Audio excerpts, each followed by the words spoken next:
from where it started.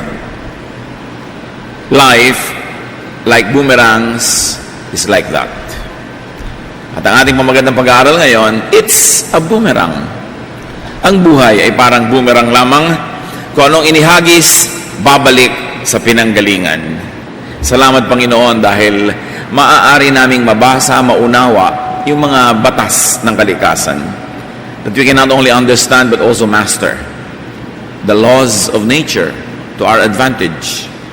Turuan mo, Panginoon, na makita maging mga spiritual realities behind the laws of nature so that we may understand the intricacies of life, that we may simplify daily living so we can benefit from your kindness and your goodness.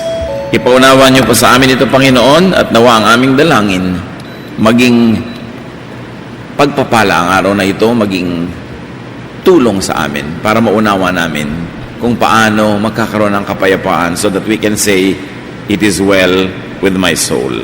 Dalangin namin, Panginoon, ang inyong pong kabutihan, ang siyang mangibabaw. Patawarin niyo po kami sa aming mga kasalanan at nawa ang inyong pagpapala sumaaming lahat.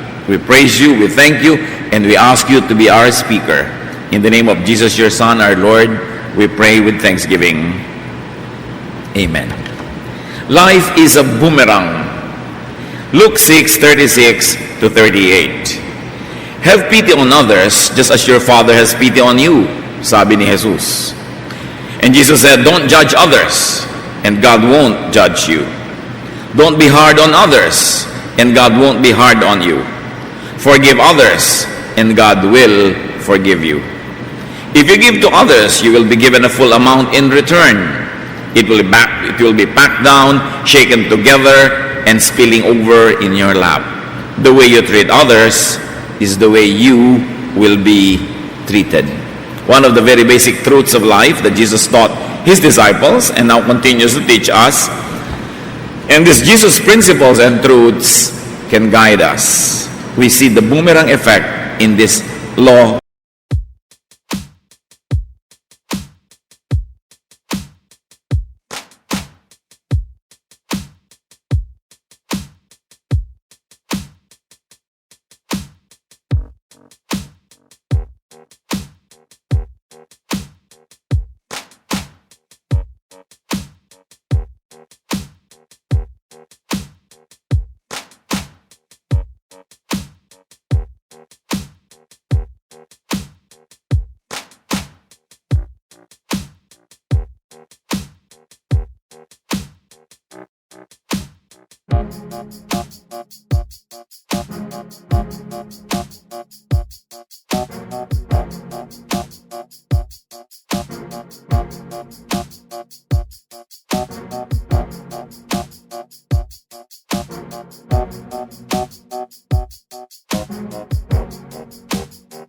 Of spirituality.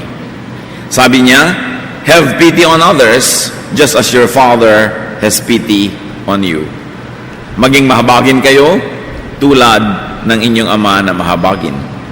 One basic principle of life is that God has pity on you, you should have pity on others. What you receive from God, you give to people. Madalas po kasi nababaligtad dyan, that it is what we receive from the devil that we give to people. What we receive from evil people, what we receive from his fortune, is what we keep giving to other people. Kaya pagka ikaw ay nagkaroon ng kabiguan sa buhay, gusto mo mabigo na rin yung iba. Pag nasaktan ka, nananakit ka rin.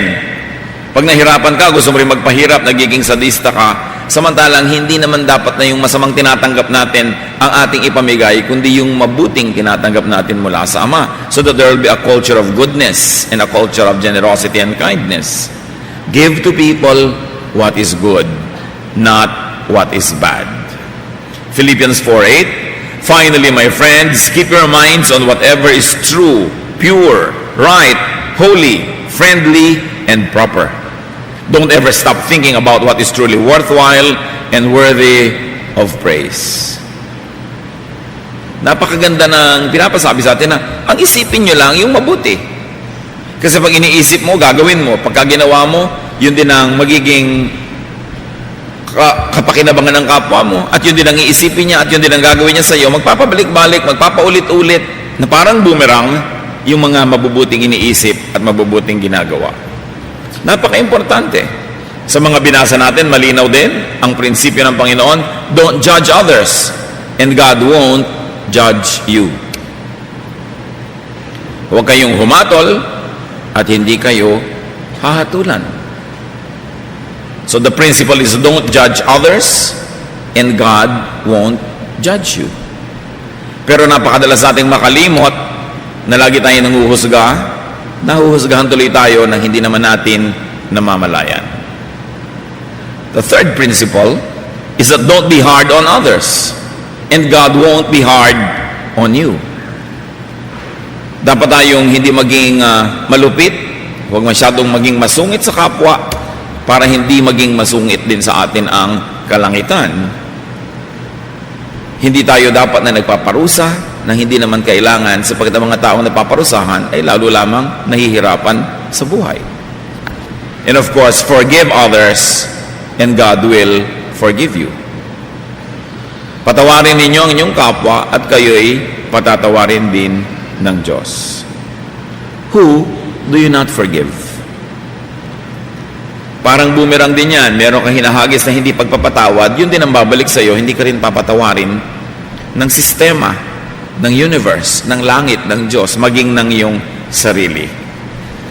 If you give, you will be given the same thing in return, but in full amount, only better or worse. Yung prinsipyo na nakuha natin sa binasa natin, pag gumawa ka ng mabuting konti, ang daming mabuting bumabalik sa iyo. It is given its full number account. Pag may ginawa kang konti, malaki din ang bumabalik sa iyo na masama kung masama yung ginawa mo. Because the principle is you get more than what you give. John 12:24, a grain of wheat that falls on the ground will produce lots of wheat. Tama nga naman, pagka meron lang tayong isang itinanim na buto, tatanim yun, ang daming buto na lalabas mula sa kanyang pagtubo. So yung maliit na itanim mo, na mabuti, maraki ang bungang dulot nun. Negatively, pag binaligtad, Hosea 8:7, if you scatter wind instead of wheat, you will harvest a whirlwind and have no wheat. Even if you harvest grain, enemies will steal it all. So pag nagtanim ka doon ng hangin, bagyo ang iyong aanihin, mas malaki. Kasi pag nagtanim ka ng konting mabuti, ang aanihin mo yung susunod na full number noon, hindi yung fraction. Pag nagtanim ka rin ng konting masama, yung susunod na full number noon, hindi yung fraction na tatanggapin mo. Kaya pinag-iingatan kung anong itinatanim. Pinag-iingatan kung anong boomerang ang hinahagis natin sa himpapawid, dahil yun ang babalik at marami pang kasama. Tulad din ng masasama daw espiritu na pinapalayas, pag bumalik may mga kasama pa. Kaya lalo ka maghanda. Dapat na lagi kang punong-puno ng espiritu para hindi sila makasingit. Kaya napakain mga kapatid na conscious tayo sa boomerang principle. If we're going to summarize what we have read so far, Luke 6:38 says, the way you treat others is the way you will be treated. Kung malupit ka sa iba, malupit din sa iyo ang buhay. Kung mabait ka, magiging mabait din sa iyo ang mundo. Sa ibang standard, sa New American Standard Version, ang sabi, for by your standard of measure, it will be measured to you in return. The New Living Version says, the way you give to others is the way you will receive in return. Ang panukat na ginagamit ninyo sa iba ay siya rin gagamiting panukat sa inyo. So indeed, it is a boomerang. Baligtarin natin yung mga prinsipyong ating sinariwa ngayon. Don't have pity on others, and God won't have pity on you. Don't give to people what you receive from God, and God will stop giving it to you in a negative way. Huwag kang mahabag sa iba, hindi mahabag sa iyo ang Diyos. Huwag mong ibigay sa iba ang ibinibigay din sa iyo ng Diyos na mabuti. Titigilan ka ng bigyan ng Diyos ng bagay na yon. Give to people what you receive from the devil, from evil people, from misfortune, and you will keep receiving it again and again. Tumatanggap kasi tayo mula sa dalawang sources. We receive from the devil, we receive from God. Pagka ba ikaw ay ginulo ng demonyo, manggugulo ka rin ng iba. Pag dinalaw ka ng hirap, pahihirapan mo rin ng iba. Yun ngayon na magpapaulit-ulit sa iyong buhay. The other principle, judge others and God will judge you. In fact, you judge yourself. At yun ang pinakamahirap na dalhin. Sinasabi ng mga nag-aaral ng kabilang buhay, ng iba't ibang schools of thought, all major religious thoughts agree on the same thing, na yung mga ginawa mong masama dito sa lupa ay uusigin ka sa kabilang buhay. At yun daw po ang pinakamahirap na dalhin, yung usigin ka ng sarili mong budhi. Na kung dito man sa lupa ay nagasgas, kinalyo at wala nang damdamin ng iyong budhi, sa kabilang buhay, yun ay magiging sariwa at yun ang babalik at babalik doon sa may pagkakasala. Kaya magkakaroon siya ng sobrang hirap ng loob na tinatawag na parang being in hell. Yung hindi ka mapakali, mapalagay sa mga sarili mong ginawa. At tulad din naman ang sinasabi sa Book of Revelation na may aklat ng buhay na bubuklatin yun at sasariwain, gugunitain, babalikan ang lahat ng ginawa mo habang ikay nabubuhay. Hindi daw po nagmamadali ang pagbuklat na yon. Because you have all the time in eternity, talagang halos sa isa-isang eksena, isa-isang yugto ng nakaraan mong buhay ang babalik-balikan at ipakikita ang mga kamalian at mga tamang ginawa. Kaya ang ginagawa natin ngayon mga kapatid, merong eternal value. Meron kang nilait-lait na tao. Minsan mo lang ginawa dito sa mundo halimbawa, pero pabalik-balik at paulit-ulit nagugunitain yon sa kabilang buhay. At sisingilin tayo sa ganong mga kamalian. May ginawa ka namang mabuti, ulit-ulit, pabalik-balik, nagugunitain din yon at tinitimbang ang kabutihan at kasamaan ng tao. Kung sa kabilang buhay ay may boomerang at babalik sa iyo doon ang lahat ng ginawa mo dito sa lupa, dito man sa lupa ay may boomerang din na pang dito lang, dito pa lang, inaani mo na rin ang itinanim mo dito, masama at mabuti. So be hard on others, and God will be hard on you. Don't forgive others, and God will not forgive you. And if you don't give, you won't be giving in return. Only better or worse. Pag nagkait ka ng konti, malaking pagkakait ang gagawin sa'yo ng kalangitan. Pag nagbigay ka ng konti, malaki namang gantimpala ang ibinibigay sa'yo. To summarize that, and in fact, we are already very repetitious. Why? Because we must really remember this basic boomerang thing. The way you don't treat others is the way you won't be treated. No boomerang is thrown, no boomerang returns. Walang itinanim, walang aanihin. Walang ginawang mabuti, walang mabuting hihintayin. So, throw good boomerangs and good boomerangs will return to you. Throw bad ones and bad boomerangs will return to you. Ano po ang ibinabato nyo sa langit na boomerang? Nakita natin yung illustration, talaga pag binato mo, bumabalik sa'yo. Ano binato nyo kanina? Kahapon, kamakalawa.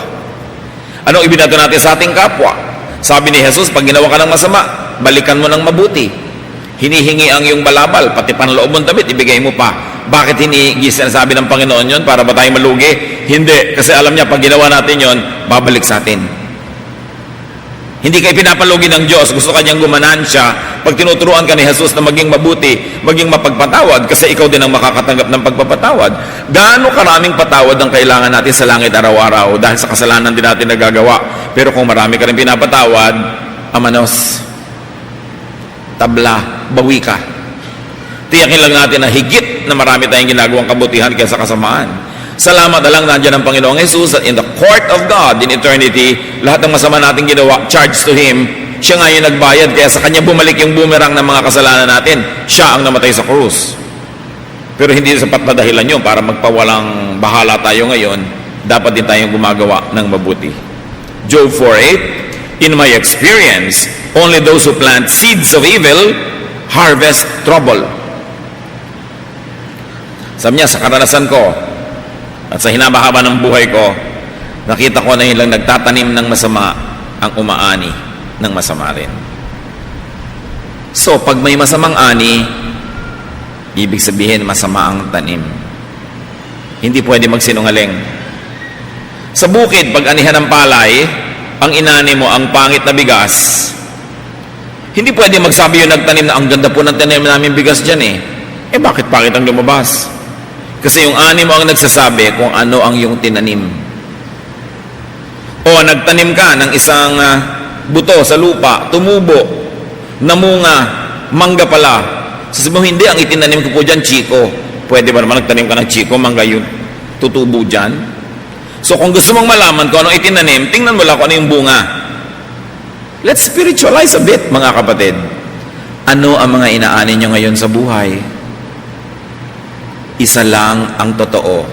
Tanggapin nyo man o hindi, itanggi nyo man o hindi, yan ang tanim nyo. Kaya sabi ni Julie Andrews doon sa matandang-matandang pelikulang Sound of Music, nung sobrang gumaganda ang buhay niya, sabi niya, somewhere in my youth or childhood, I must have done something good. Dahil bakit ako umaani ng ganito kabuti?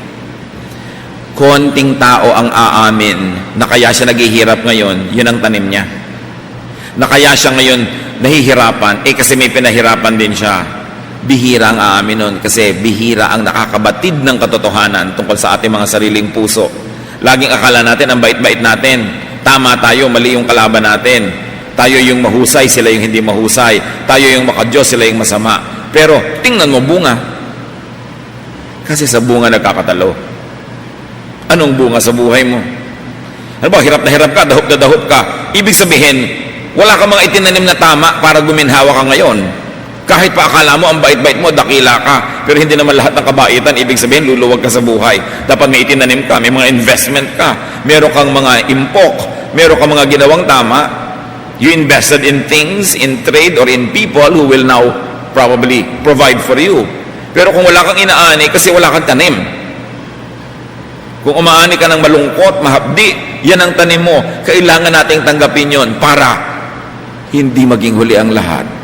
Na kung sakali man na nakalipas na yung panahon na nakapagtanim tayo ng masama, pero na-realize natin ngayon, pinagsisihan natin, humingi tayo ng tawad sa Diyos, at kahit konti na lang natitirang panahon sa ating buhay, ay nagsimula pa rin tayo magtanim ng mabuti, God will honor it and will return good things to you, not because you plan.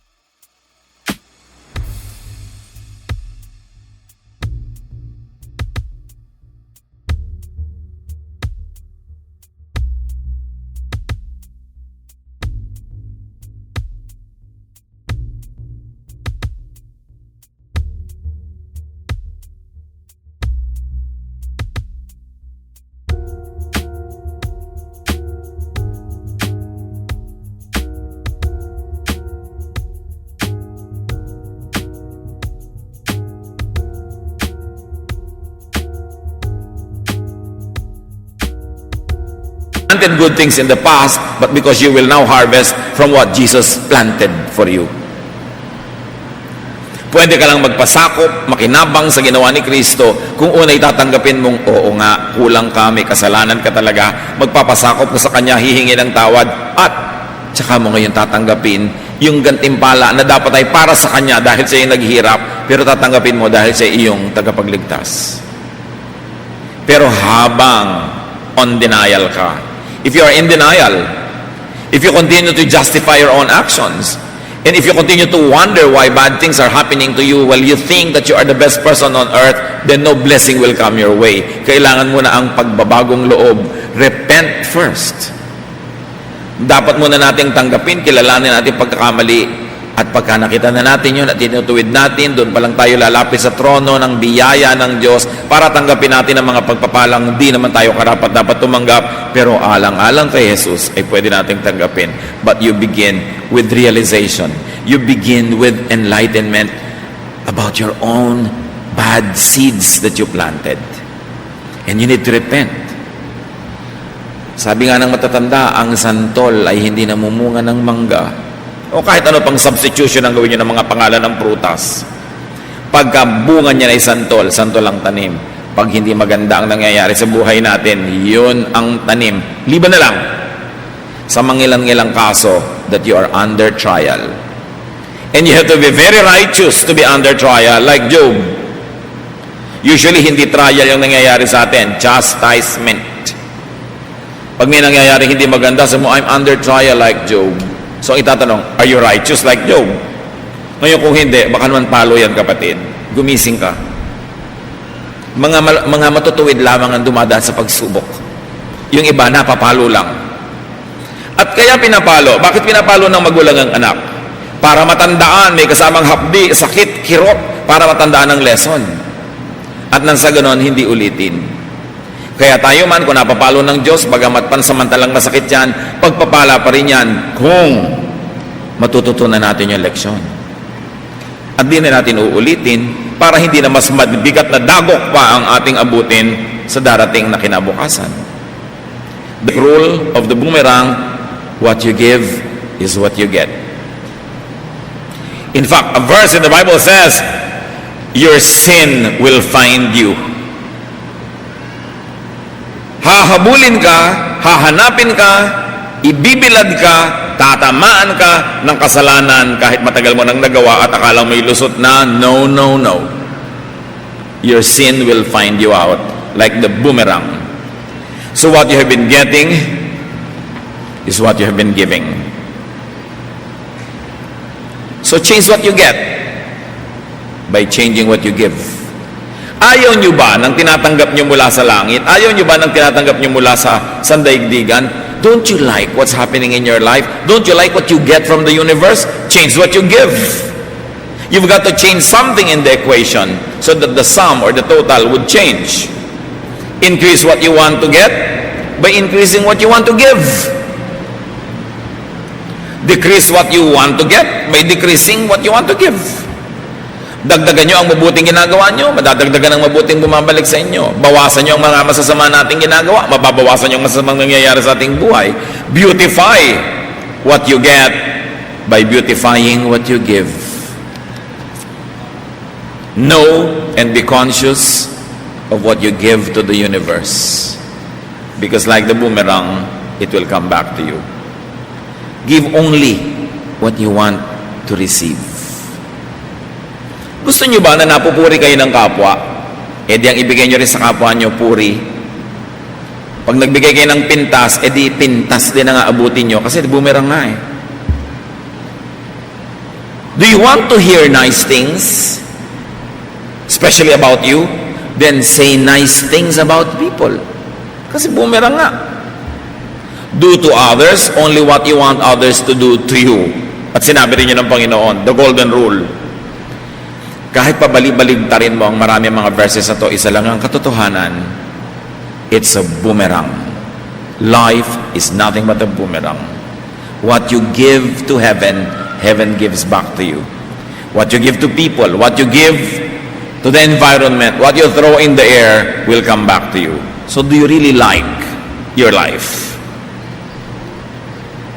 If you do, then you must have been giving things that you really like. That's why it's happening. But is there any element in your life that you don't like? Then you must have been throwing things that you don't like, but keep on throwing it anyway, thinking it would hit others and it would go to others, but it comes back to you. Because life is a boomerang. Ano ang ayaw niyong patuloy na mangyari sa inyong buhay? Tigilan niyo ang paghahagis sa mga boomerang na yon kasi yun ang bumabalik. Ano ang miss na miss nyo? Gustong-gusto nyo mangyari? You want love to come your way? Then throw love away. Give love away.